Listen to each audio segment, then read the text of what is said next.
Welcome to Works TV. Beside me, we've got an incredibly rare piece of Porsche metal. It's a 911 ST. But what even is a 911 ST? We're going to be answering that very question in today's video.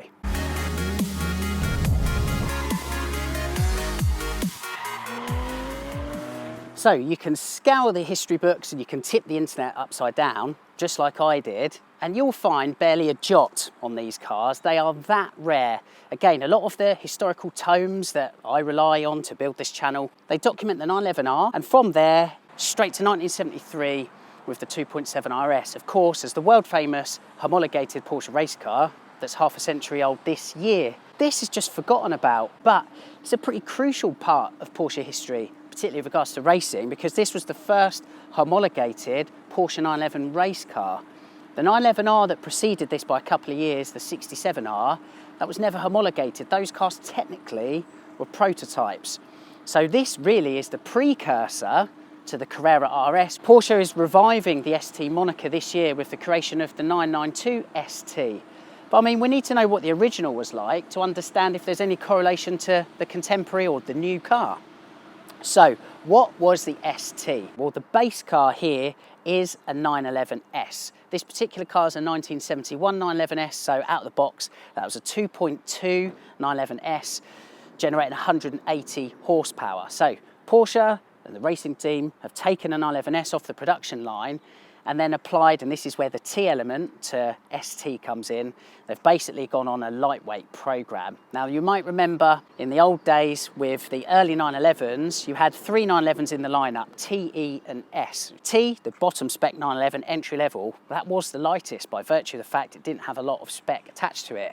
You had the E in the middle, E standing for Einspritzung, injection, and then at the top of the tree, certainly prior to the RS days, you had the 911S. This was the fastest and most luxurious 911 in the lineup, and because it was most luxurious, it was the heaviest. So the ST amalgamates the 911S engine and everything else that embodies with it, with the T's approach to lightweight. Mix the two together, and you have this, the 911 ST.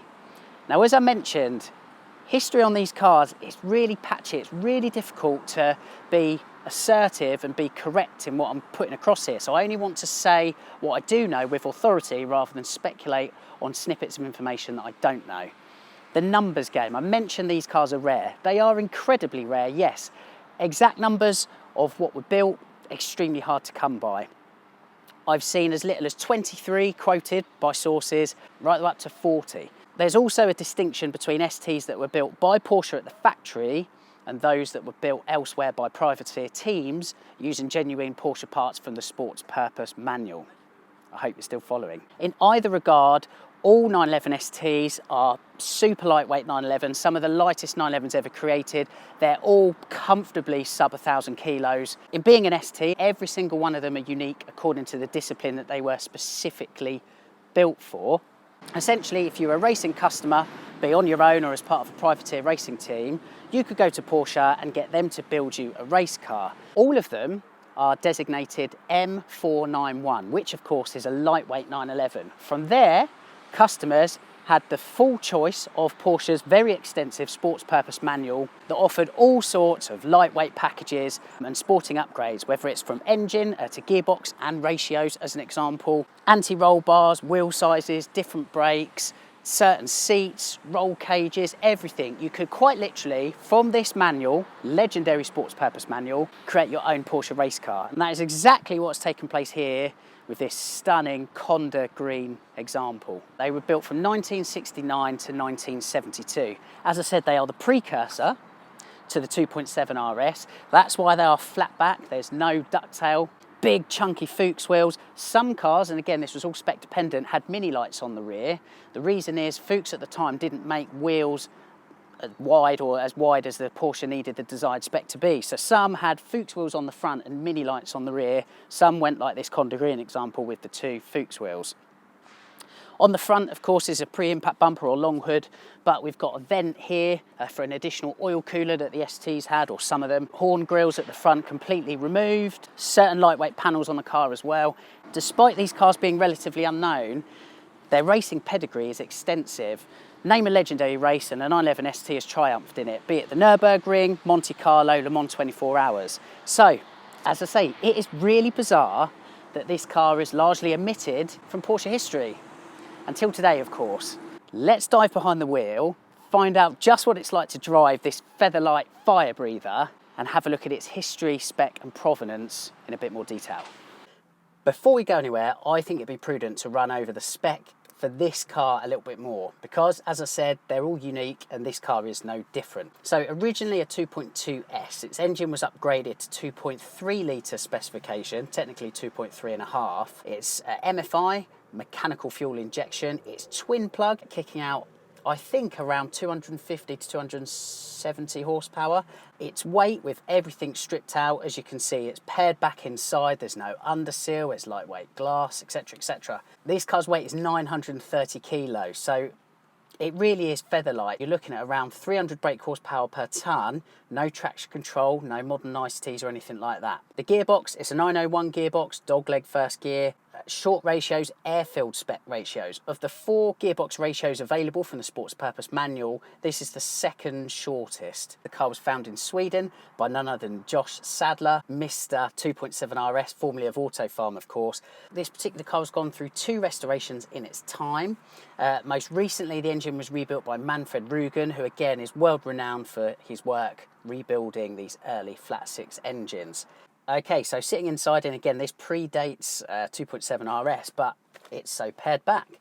No cubby holes or anything on the door cards. It's just a simple pull strap, a handle, manual winders, of course, no electric on the competition cars. No radio or anything like that. Obviously, no seats in the back, replaced with a cage. The glass is lightweight.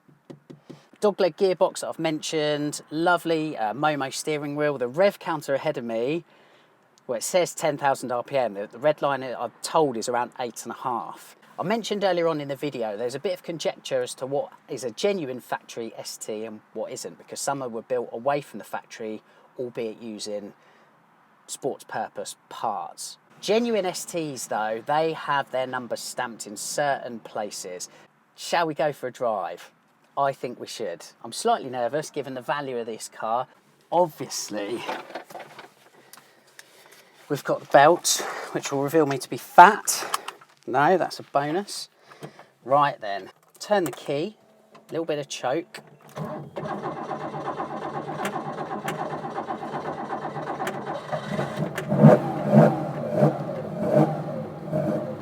So it's quite a lumpy start, but as the engine settles, it's a bit smoother now. Let's take the choke down a bit.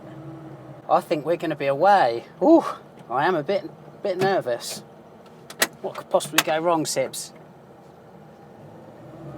Right, here we go. Let's get STing. Oh, sounds great already. I can't wait to get the revs up on this thing.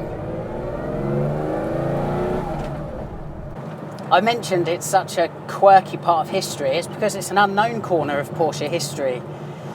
Go online and try to find a 911 ST for sale. I mean, you probably won't find one, ever. One of the factory features of this car is the footrest on these left-hand drive cars. Pedals feel a little bit kind of shunted to the right almost, but I have to say the footrest is welcome, particularly if you're doing long endurance races where changing gears isn't as often.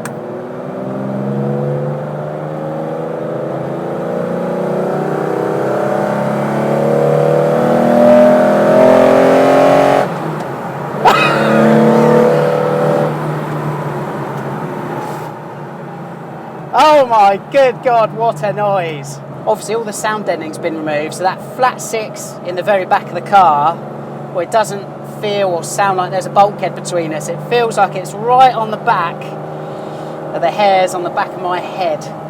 It's pretty visceral.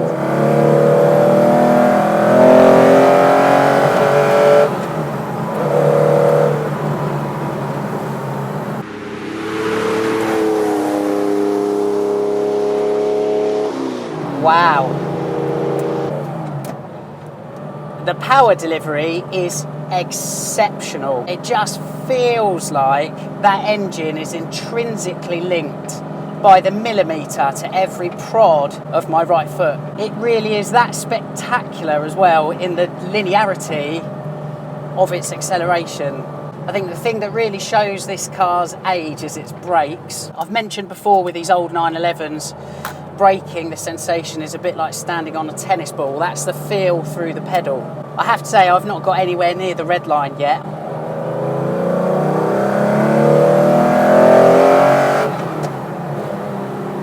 So for reference, that was about 5k RPM.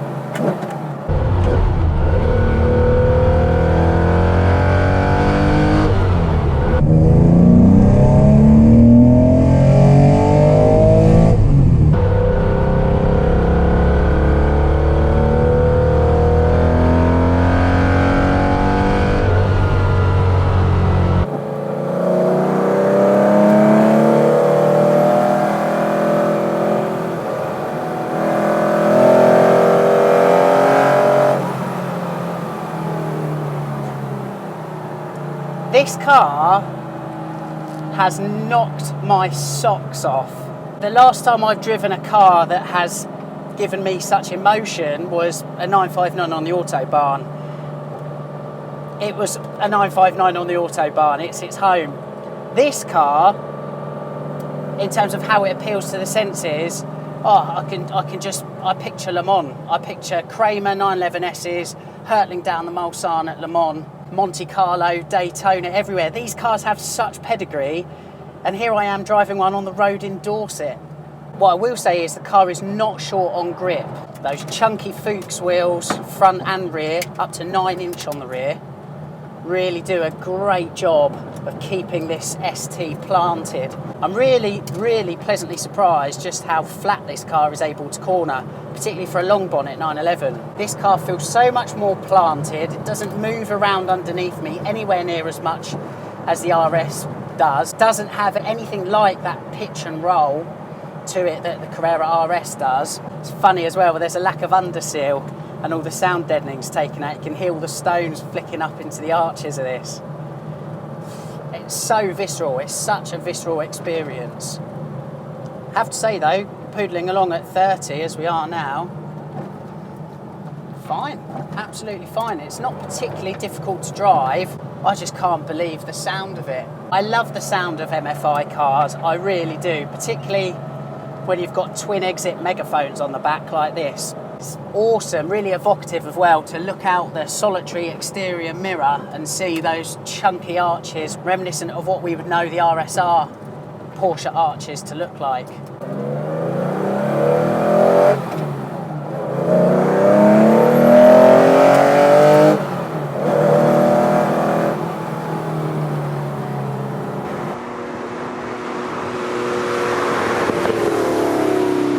It's funny, isn't it? Because any Porsche collector worth their salt tends to have a 2.7 RS in their collection. The quintessential Porsche 911 Rennsport, and really the quintessential classic 911 sitting right at the top of the tree. And of course the 2.7 RS was the homologation car for the 2.8 RSR, the genuine race car. This ST is different. No one's heard of it, but this is a race car. This isn't the homologated road car. These cars are the race cars. This car could have competed at Le Mans or Monte Carlo or the Nürburgring or Daytona. This is a race car, and with it you've got so much Porsche history. There's so much you can do with these cars, therefore. Of course, there is the issue of value to it, but you can drive it on the road, as I am, or you can take it hill climbing, or there are a number of disciplines in which you can take it historic racing. What a car! And the fact that nobody is talking about these cars, well, it blows my mind.